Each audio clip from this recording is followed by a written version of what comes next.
Welcome back. Airbnb is offering free and discounted temporary housing for hurricane victims. The company announced it'll give $5 million to give shelter to people in Florida whose homes were lost or severely damaged, and for first responders helping in the recovery. The company is working with local nonprofits to find places for people to stay. It's also donating $250,000 to Florida's Disaster Relief Fund.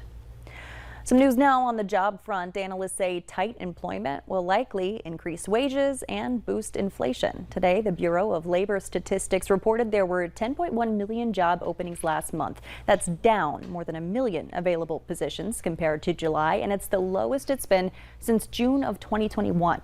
The most recent job openings and labor turnover survey says there are nearly 1.7 vacancies for every person who's looking. That's also down slightly from July.